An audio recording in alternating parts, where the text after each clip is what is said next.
감사하며 기도하옵나이다. 아멘. 할렐루야. 밤새 안녕하셨습니까? 이 밤새 안녕하셨습니까? 라는 인사말이 절실하게 와닿는 한 주간을 보낸 것 같습니다. 밤새 안녕이란 말을 이 국립국어원에 한번 쳐봤습니다. 이 출처가 도대체 어떻게 됐나? 그랬더니 정확한 출처는 나오지 않습니다. 다만 이 나라가 힘들었을 때 그 다음날 사람들끼리 안부로 물었던 그런 인사라고 합니다. 딱 지금 이 순간에 알맞은 말인 것 같습니다. 참 삶의 연약함을 다시 한번 느끼게 되는 이 순간에 하나님의 보호하심과 성령님의 지키심이 여러분의 가정 가운데 함께 하시길 주님의 이름으로 축복합니다. 또한 이 나라와 민족에 더 이상 이 자연재해와 병마와 외세의 침략으로 말미암아 피해가 없도록 우리 모두 함께 기도해 주시길 바랍니다. 우리가 보고 있는 이 마가복음은 예수님의 사역을 보여주는 중간에 아주 귀중하고 소중한 하나님의 사람 한 사람에게로 우리의 시선을 돌리고 있습니다. 우리도 그 시선을 따라 함께 가보려고 합니다. 그 사람이 누구냐 하면 바로 세례 요한입니다. 여러분은 세례 요한 하면 어떤 모습이 떠오르십니까? 성경에는 참 많은 인물들의 삶이 그대로 있는 모습 그대로 다 기록되어져 있습니다. 그런데 예수님을 제외하고 나서 이토록 자세하게 기록된 사람은 없습니다. 태어나는 그 순간부터 그의 모든 사역과 그리고 오늘 본문 나온 것처럼 그의 마지막 순간까지 이토록 세세하게 기록된 사람은 없어요. 그런데 사실 이 세례 요한은 태어나기 이전이죠. 구약 성경에서부터 이미 그에 대해서 예언되어져 있었습니다. 이사야 40장 3절 말씀에 보면 외치는 자의 소리여 이르되 너희는 광야에서 여호와의 길을 예비하라. 예수님이 오시기 전에 주의 길을 선포하는 이 세례 요한의 사명을 선지 이사야는 미리부터 예언하고 있었죠.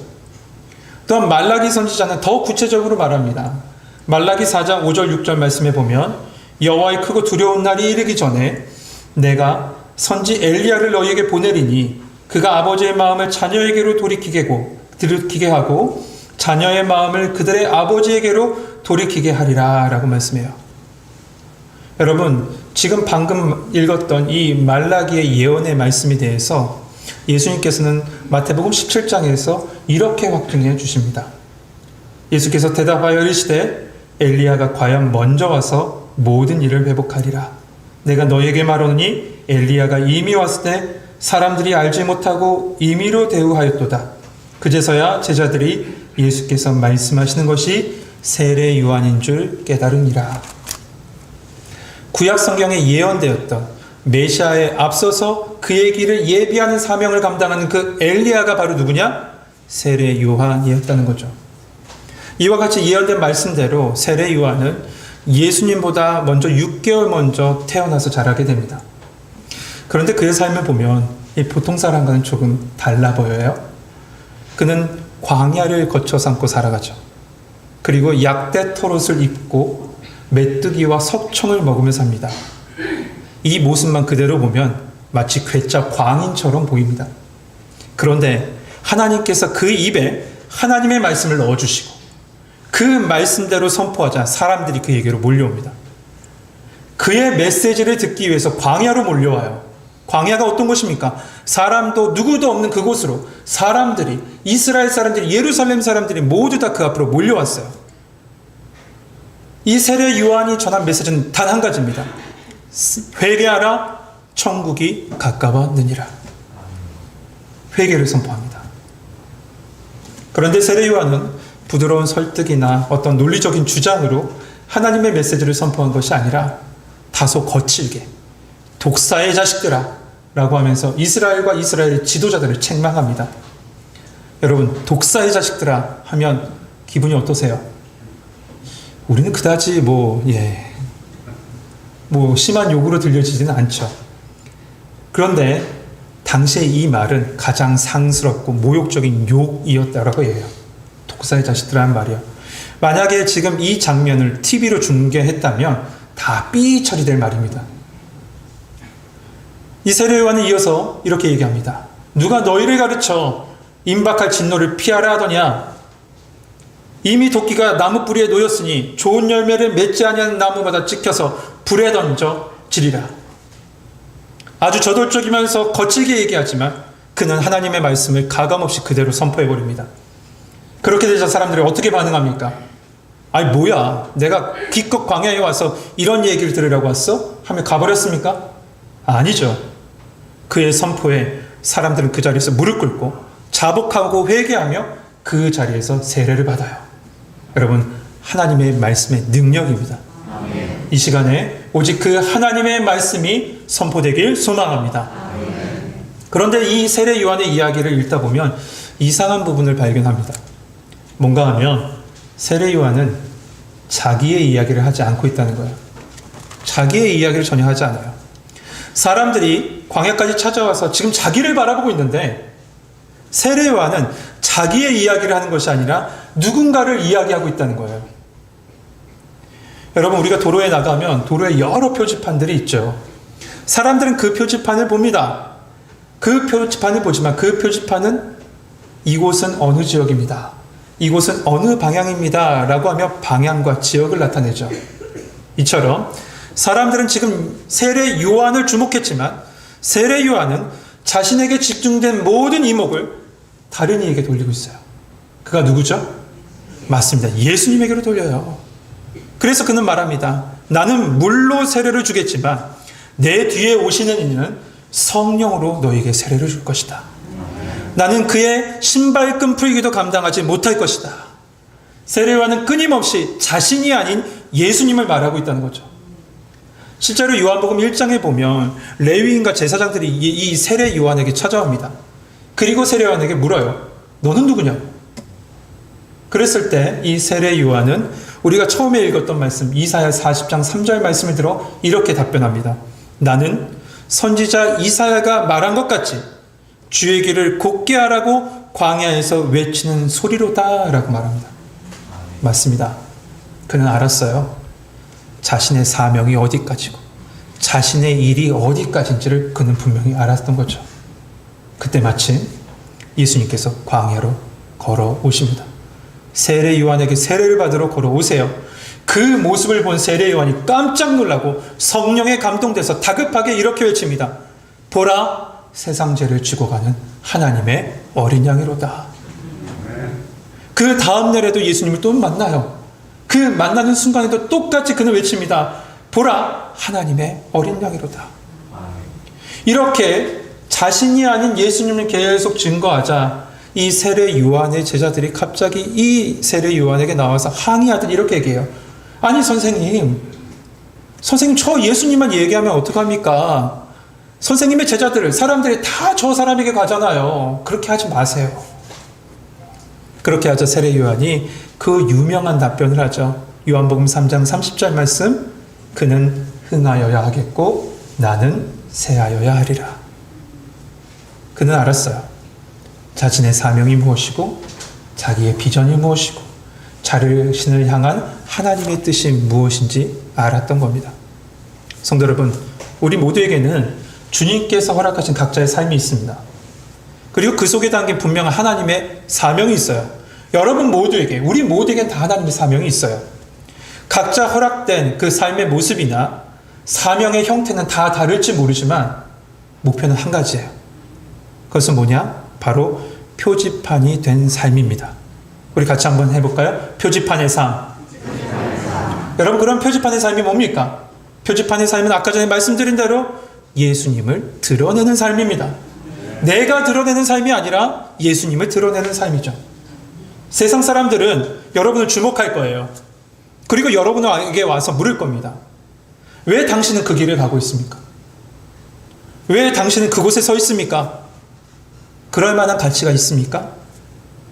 그 순간에 여러분의 답변은 변함없이 오직 예수님을 보여주고 오직 예수님만 드러낸다면 그 삶이 주님이 원하시는 삶이요, 잘했다, 충성된 종아, 칭찬 듣는 영광의 삶이 될 줄 믿습니다. 아멘. 우리의 모습 속에서, 우리의 삶 속에서 내가 아닌 오직 예수님이 드러나는 우리 성도님 되시길 주님의 이름으로 축복합니다. 아멘. 그런데 오늘 본문을 보니까 이처럼 오로지 예수님만 증거했던 이 세례 요한이 갑자기 감옥에 갇힌 모습을 보게 돼요. 이 세례 요한이 감옥에 갇힌 이유는 이렇습니다. 예수님이 태어날 당시에 헤롯이 있었습니다. 그를 우리는 통칭해서 헤롯 대왕이라고 이렇게 얘기합니다. 헤롯 대왕. 그런데 그가 죽게 되자 이 로마 제국에서 이스라엘 땅을 네등분해서 각 지역에 분봉왕을 세운 다음에 그 제한적으로 그 지역만 다스리게 했어요. 오늘 보면 마가복음 6장에 나온 헤롯, 동일한 인물인 헤롯, 이 동일한 단어인 헤롯은 헤롯 대왕의 둘째 아들인 헤롯 안티파스입니다. 그는 주후 3년경부터 약 39년경까지 갈릴리와 이 베레아 지역을 통치했던 분봉왕이었죠. 그런데 이 헤롯 안티파스가 불륜을 저지른 거예요.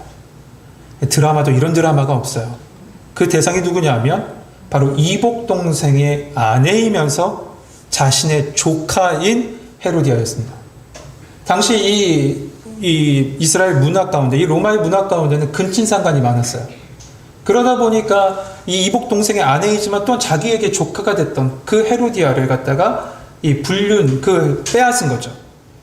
헤롯 대왕에게는 총 10명의 아내가 있었는데 그 중에 한 여인에게서 태어난 사람이 헤롯 빌립이라는 자가 있습니다. 근데 그 헤롯 빌립의 처가 바로 헤로디아였는데 이 헤로디아와 헤롯 빌립은 로마에 있었습니다.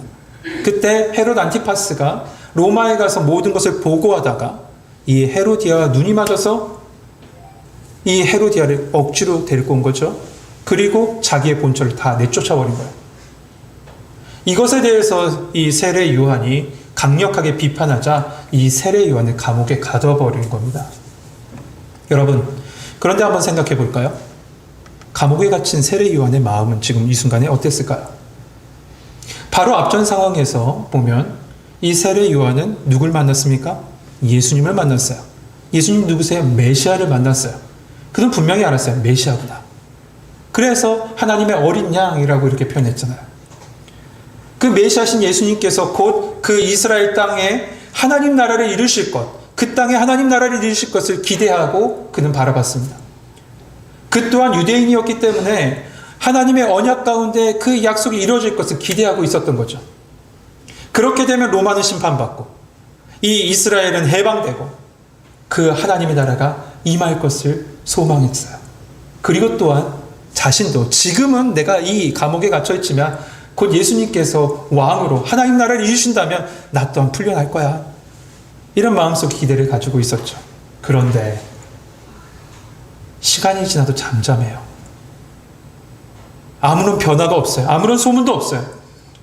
거기에 이 세례 요한의 제자들이 이 세례 요한을 보려고 감옥에 찾아왔을 때 들려오는 소식이라고는 예수님께서 해방의 액션을, 그러니까 해방의 운동을 일으켰다는 것이 아니라 도리어 가난한 자를 돕고 병든 자를 고치며 말씀만 증거하고 계신다는 소리를 들은 거죠. 여러분 같았으면 이러한 상황 가운데 마음이 어떠했을 것 같습니까? 답답한 감옥에 갇혀서 하루하루 지날 때마다 그 마음 가운데 의심의 마음이 하나하나 쌓아 올라가지 않았을까요? 우리에게도 신앙에 있어서 이런 의심의 사거리를 지나가야 할 때가 있습니다. 그 순간에 돌아가야 되나? 방향을 바꿔야 되나? 아니면 그냥 직진할까? 고민하게 되죠. 세례 요한도 그랬어요. 그리고 결국 마태복음에 보면 어떻게 보면 그의 인생의 최대 옥점이라고 할 수 있는 이 순간에 이 세례 요한은 예수님에게 제자들을 보내서 예수님께 묻습니다. 예수님, 오실 그이가 당신입니까? 아니면 우리가 다른 일을 기대해야 됩니까? 그때 예수님께서 야, 너에게 모든 걸 보여줬잖아. 너가 어떻게 그렇게 의심할 수 있니? 요단강에서 세례를 받았을 때 성부, 성자, 성령 하나님이 그 순간에 임했던 그 모든 모습 봤잖아. 그런데 어떻게 네 마음이 흔들려? 라고 책망하지 않으셔요. 그리고 이렇게 말씀하세요. 맹인이 보며 못 걷는 사람이 걸으며 나병 환자가 깨끗하게 되며 못 듣는 자가 들으며 죽은 자가 살아나며 가난한 자에게 복음이 전파된다 하라. 무슨 말씀이에요? 구약성경 이사야에 나온 메시아의 모습이 하나하나 이루어지고 있다는 것이에요. 그러면서 예수님 말씀하시죠. 누구든지 나로 말미암아 실족하지 아니하는 자는 복이 있도다. 성도 여러분, 이 말씀을 우리에게 한번 갖고 와 봅시다. 우리는 분명 신앙생활을 하다 보면 의심의 장소를 걸을 때가 있습니다. 축축한 감옥 같은 상황, 시간이 지나도 응답이 지체되는 그 순간, 막막한 현실, 사방이 막혀있는 그 현실을 보게 되면 이것이 맞나? 이것이 과연 맞을까? 라고 싶을 때가 있어요. 그때 주님 말씀하세요. 말씀 안에 있는 너를 향한 십자가의 은혜, 그 진리를 봐봐. 그리고 너의 삶 속에서 역사했던 하나님의 은혜를 기억해라. 그리고 실족하지 마. 그러면 복이 있으리라. 아멘. 아멘. 그런데 여러분, 저는 이 예수님의 말씀, 우리를 향한 예수님의 말씀 가운데 한 가지가 더 붙여 있다라고 봅니다. 그 말씀은 그겁니다. 그 말씀 끝에 이렇게 말씀하셨을 것 같아요. 알지? 믿니? 너 신뢰할 수 있겠니? 우리는 하나님, 이 순간은 이렇게 하셔야 되고 저 순간은 저렇게 하셔야 합니다 라고 하는데 그렇게 되지 않을 때가 있어요. 내 생각의 타임 속에, 내 생각의 시간 속에 이때쯤에는 기적과 변화가 일어나야 되는데 아무런 응답이 없을 때도 있죠. 그때 우리는 조바심을 내요. 저도 그렇습니다. 그러면 주님께 이렇게 얘기해요. 아, 주님, 이건 아니잖아요. 주님께서 약속하신 걸 믿고 이렇게 버텨왔는데 이건 아니잖아요. 이렇게 말할 때가 있죠. 그러나 주님은 우리를 책망하지 않으세요. 왜냐? 우리의 연약함을 다 아시기 때문에, 우리의 부족함을 다 아시기 때문에. 그래서 이렇게 말씀하실 겁니다. 받은 은혜, 받은 사랑을 먼저 기억해. 받은 은혜, 받은 사랑을 먼저 기억해. 찬송가 489장 차양의 가사는 이렇게 시작합니다. 세상 모든 풍파 너를 흔들어 약한 마음 낙심하게 될 때에 내려주신 주의 복을 세어보아라. 주의 크신 복을 내가 알 것이다. 주님 말씀하십니다. 그래, 너의 상황 다 안다. 그러나 너를 이끌고 인도하고 있는 나를 봐봐. 너의 생각에 모든 것이 이해되지 않을지 모르지만 이 세상을 주관하고 있는 나를 바라볼 수 있겠니? 너 나를 믿을 수 있겠니? 주님 이 순간에 물으실 거예요. 지금 주님 이 순간에 우리에게 묻고 계십니다. 세례 요한도 이 질문 앞에 내 주님 하면서 그 예수님의 말씀을 받아들이고 마지막 순교의 길을 걸어갔을 거예요. 우리도 이해되지 않는 상황에 놓였을 때 가장 선한 길로 인도하신 주님을 바라보며 네, 주님 믿을게요. 주님만 바라봅니다. 주님 손 붙잡고 가렵니다. 이렇게 믿음의 고백과 함께 그 길을 걸어갈 수 있는 우리 전국의 성도님 되시길 주님의 이름으로 축복합니다. 아멘. 이제 세례 요한의 마지막 장면에 와 있습니다. 그런데 여기에 와보니 믿음의 길을 걷고 있는 이 세례 요한과 달리 두 마음이 흔들려 있는 이 헤롯 안티파스의 모습을 보게 돼요. 이 헤롯 안티파스의 아내 헤로디아는 이 불륜 사실을 지적한 이 세례 요한을 눈의 가시처럼 여겼습니다. 그래서 어떻게 해서든지 이를 죽이려고 많은 음모를 꾀합니다. 마치 엘리야 시대 때 아합의 아내 누구죠? 이세벨을 보는 것 같아요. 어찌 이렇게 오버랩이 되는지, 어찌 이렇게 딱 맞는지요. 그런데 헤롯 안티파스의 마음은 조금 달랐던 것처럼 보여요. 우리 20절 말씀 같이 한번 읽어보죠. 20절 같이 읽겠습니다. 시작.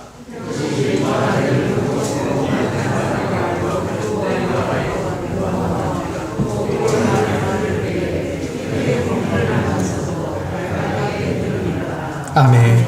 말씀을 보면 일단은 잡아 놓았는데 어떻게 합니까? 두려워하고 보호해요. 말씀 그대로예요. 그의 말을 들을 때 번민했는데 한편은 또한 달갑게 들었다라고 얘기합니다.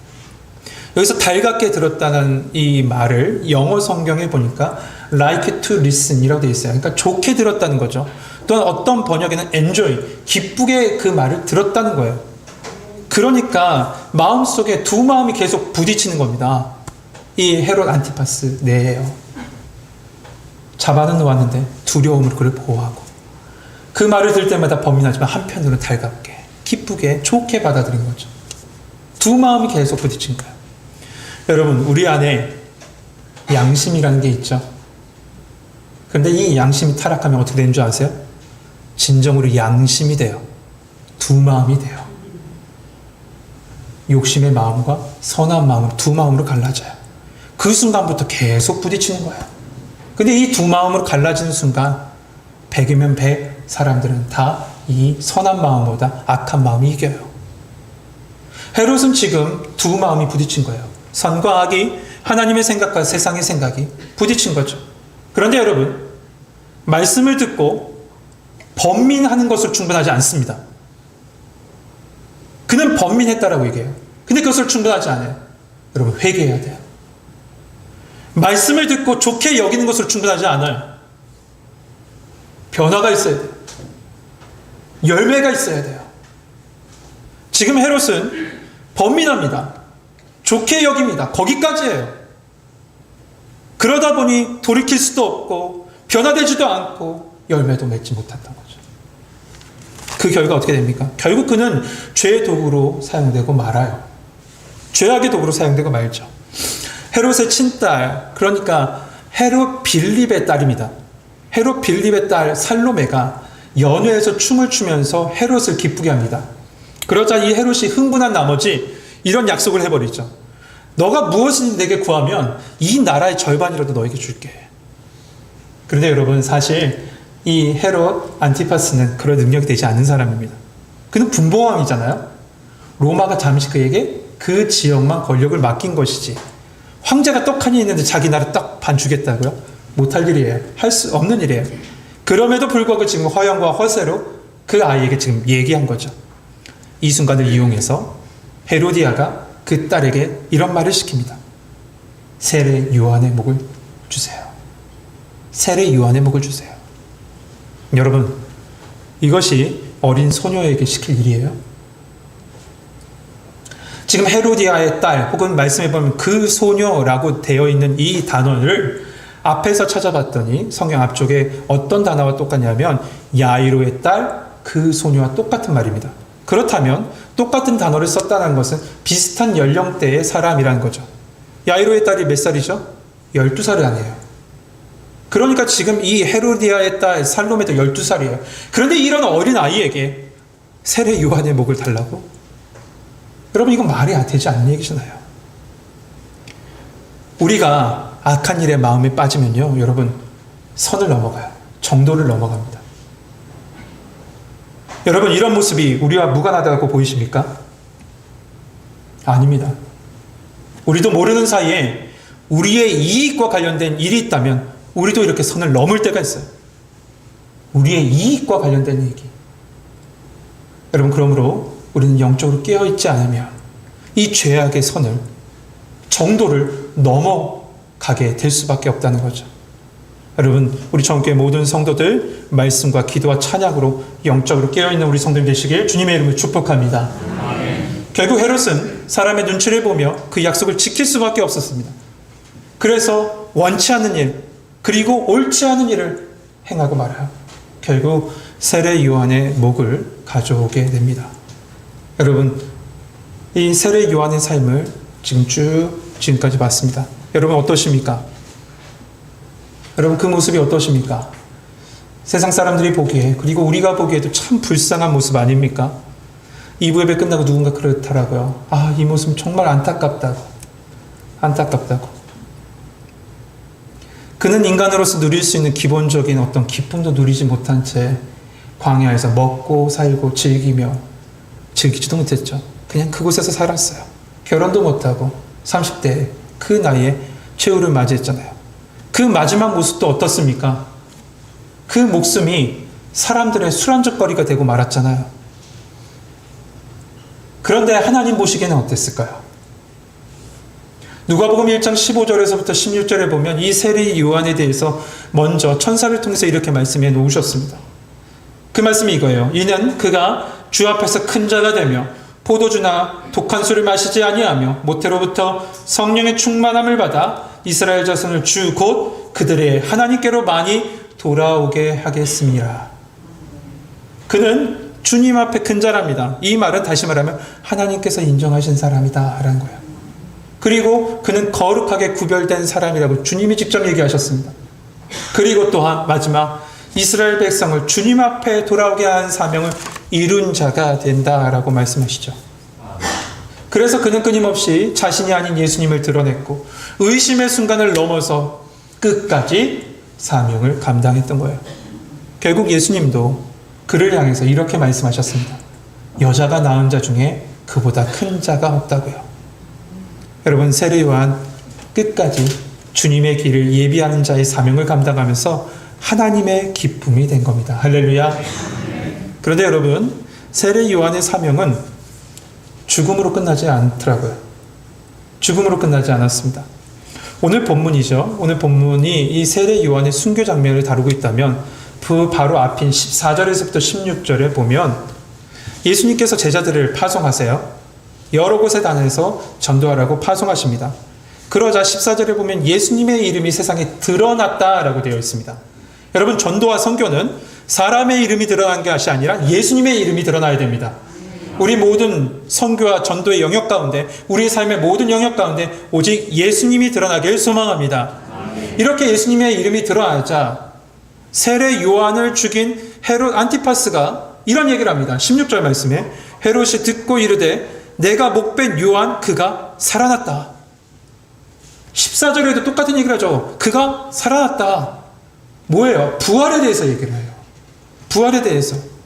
세례 요한은 죽음 이후에도 예수님의 부활을 예표하는 모습을 보여준 거죠.